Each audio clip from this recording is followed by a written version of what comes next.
freedom.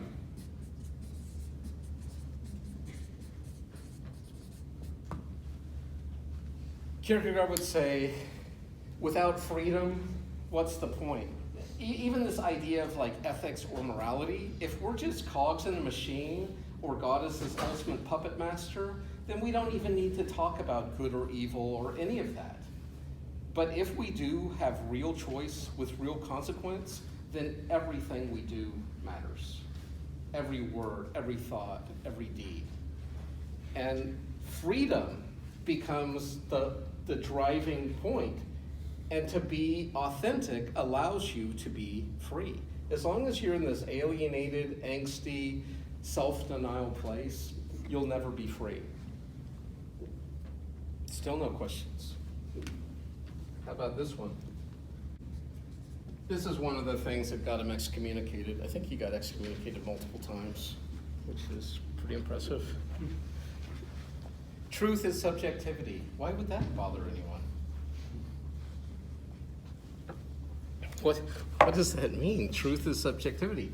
And it has to do with this whole idea where we get this word existentialism, experience-based knowledge.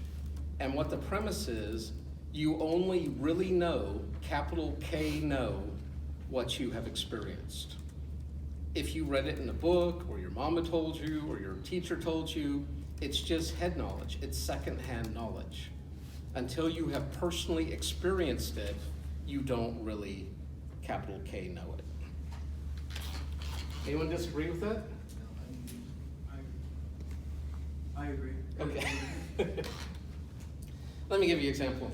If you could read everything there was to know about a rose, exhaustive study, how they were first domesticated, all the different varieties, all the different parts, what caused them to smell or look a different way, would actually encountering a real physical material rose change your understanding at all? That's the existential question.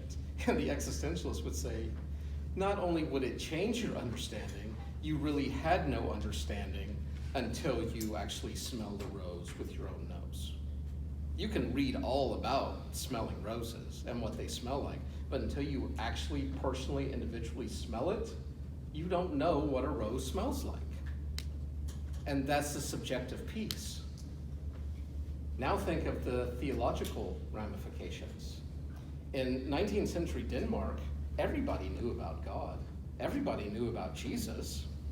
In fact, in his book, Attack Upon Christendom, another reason he got excommunicated, was he said, I live in the most amazing country where even the Jews and Muslims are practically Christians. The dogs and cats are Christians. The problem is, when everyone's a Christian, No one is. no one is. Woo, you're on fire today. It was like that Pixar, The Incredibles, right?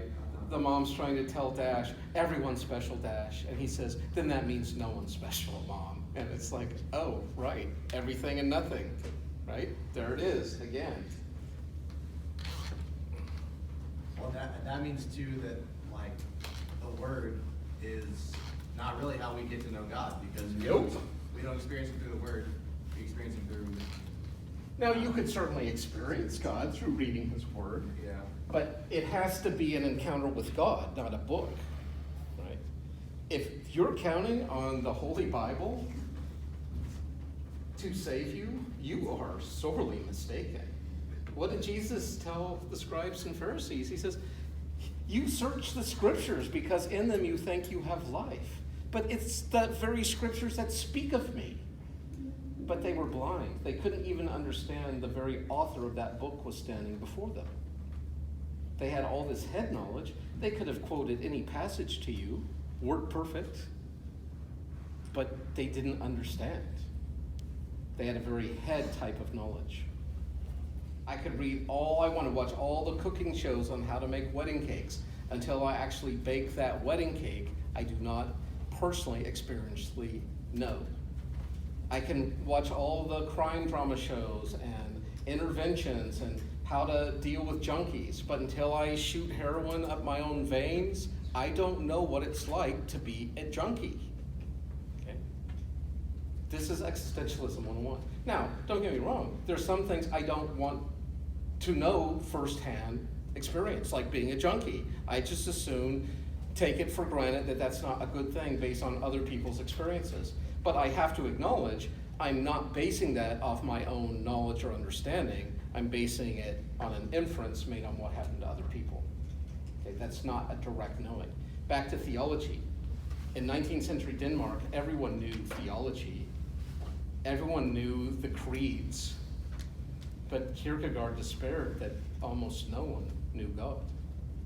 They knew about God, but they didn't know God.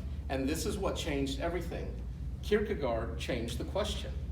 When you take ethics with me, one of the first questions I'm going to ask you is, what is a Christian? Kierkegaard changes the question to, what does it mean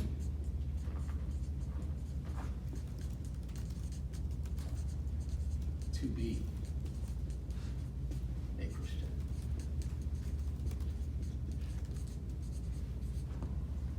Do you see the existential difference? The first one, you could just rattle off the orthodoxy, the creeds, the basic things in our faith. But like I've told people 1,000 times, there are millions of people that chant those words and even believe them every day, and they are not Christians. They have Christian beliefs, they live in a Christian subculture, but they have not experienced God personally, directly.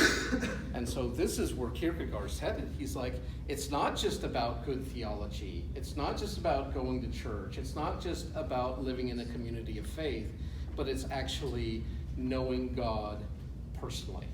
People did not talk like this in the Middle Ages unless you were like a mystic. Kierkegaard's now saying, if you don't have a personal relationship with God, you're not even a Christian. You're just living in a Christian culture with Christian beliefs, but you are not a Christian because you have not encountered the Christ personally.